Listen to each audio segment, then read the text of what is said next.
Welkom terug en daar is inderdaad nog so baie om na uit te sien in vandag se program. Onder andere gaan ons 'n bietjie later meer uitvind oor die Pink Drive en julle wat kom en gaan gesels. Oor 'n heerlike spiksplinter nuwe enkelstuk. Maar vir eers nog so 'n bietjie oggendpraatjies. Kom, laat ons nou verder gesels. Het jy kougom nodig? Ja, ek wil net sê, ek weet nie, skielik is hier allerlei wattes en bolle en goed in my mond en ek dink my mond het droog geraak omdat ek gesê het kom leen geld, maar toe besef ek het nie regtig geld nie, maar toe dink ek na ons vorige oggendpraatjie, dink net hoeveel video's kan ek kry as jy jou geld wil terug hê. Dis baie Stuur my video waar jy padel speel, jou enkel swak of so iets. Moenie alleen voel nie. Ek het nou gestruikel oor 'n koppie koffie. Net ek het nooit gedink dit sal ooit kan gebeur nie. Weet jy wat is dit? Die authenticity laat ons regtig regstreeks werk.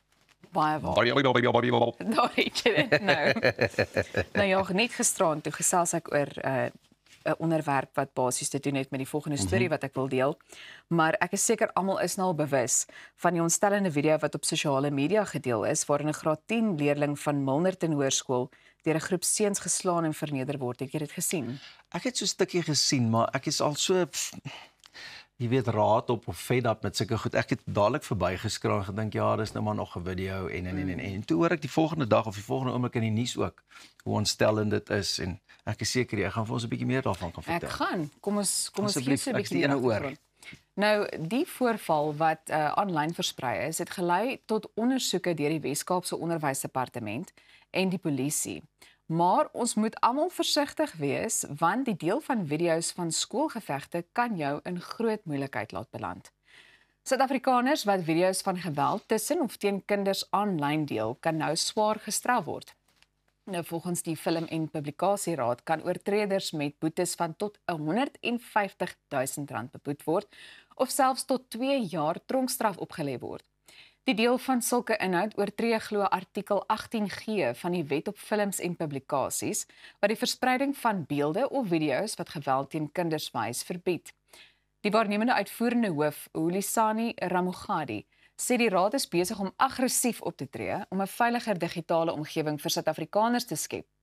Die raad het ook reeds sosiale media platforms versoek om die betrokke video te verwyder en waarsku dat enige iemand wat dit deel of aanstuur self skuldig sal wees aan die verspreiding van verbode inhoud.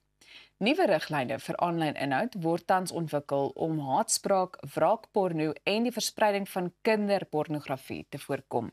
En ek dink wanneer dit by hierdie soort kwessies kom, is beter beheer en die regulering ook daarvan altyd baie belangrik.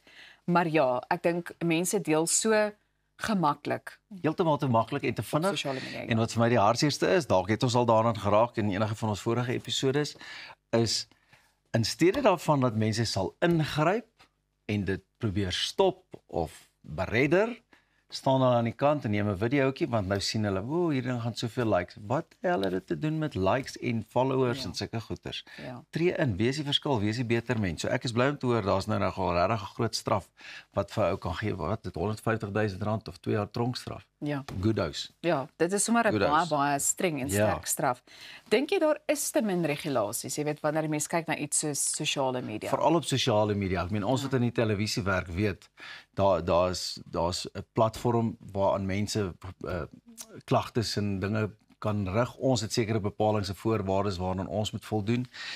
Dit het ook al 'n bietjie makliker geraak as 30, 40 jaar terug en langer, maar ja, as ons dit kan doen om eerlike, waardige nuus met mense te deel en stories met mense te deel, soveel meer ook die sosiale platforms, want ons het al agtergekom, daar's maar baie bogstories en jy weet, ek dink dit wat op sosiale media gesien en gehoor word, kan 'n ou nie altyd as so geloofwaardig sien eerder as dit wat jy op televisie en radio hoor en sien. En ek onthou so 'n rukkie gelede was daar ook sommige kenners wat van mening was dat die deel van hierdie soort video's ook daai geweld net verder aanhits. Absoluut. Ek dink veral kinders ook wel, het jy gesien hoe daai in 'n pak slag gekry of hierdie twee meisies mekaar se hare getrek, kom ons kry 'n volgende fight wat dit dalk net 'n bietjie erger is of. En ek weet nie man, kinders kan mos snaaks wees en goeters nou soos die seentjie of so wat bakslaag gekry het of hou vir hou. Hulle dink dit is net bietjie weet koshuispret of rugby span pret en sulke goeters, maar die sielkundige impak wat dit op 'n spesifieke persoon kan hê, soveel meer as wat mense net dink dis nou vir die spangees of die spanbou of die ontgroening of whatever dit is. Ja. Ek dink mense is baie meer sensitief as wat ons ook dink. En ek dink die ander ding is, jy weet, 'n mens kyk na iets soos bewusmaking, maar ek dink ook net nie dit is noodwendig die manier nie. Ek dink daar is ander maniere miskien, maar ek dink in vandag se tyd, soos wat jy nou daar baie geldige punt gemaak het, vir die kinders gaan dit deesdae net oor die hoeveelheid likes of die hoeveelheid views. Ja, hoeveel instas en hoeveel ek die name wat hulle die goeters noem. Maar ek moet my kinders ook baie berispe om te sê, dink jy nou regtig dis nodig? Hoe sal jy voel as iemand 'n video van jou sou moes deel in hierdie situasie en. Jy moet altyd draai die storie heeltemal om en sit jouself in daai persoon se situasie as jy van enigiemand iets sê en ek dink dis maar 'n menslike en 'n volwasse ding tot vandag toe. Hoe gaan ek voel in daai situasie? Hoe sal ek dit hanteer? Totdat jy nou weet, okay, jy kan nie meer nie en dan gebeur daar ook ietsie op sosiale media. Soos wat nou onlangs in my geval gebeur het, maar dit het alles ten goeie uitgedraai. En daaroor is ons baie bly en dankbaar. Ja, ek dink ek wil ook net afsluit deur te sê, weet ek het werklik weer eens opnuut respek ook vir onderwysers byvoorbeeld na aanleiding van die soort geweld wat soms uitbreek in skole. Maar nou ja, ons weet gelukkig ons kan nou by jou kom aanklop. Jy's mos nou 'n sogenaamde smaakmaker, influencer. Saam met julle Dalk vir so 'n bietjie sosiale media etiket. Bly ingeskakel want net hierna vind ons meer uit oor 'n baie wonderlike inisiatief wat waardigheid aan hawelose mense bied. Jy is ingeskakel op Goeiemôre, Good Morning. Maak ook seker jy gaan volg ons op ons sosiale media platforms. Ons is nou weer terug.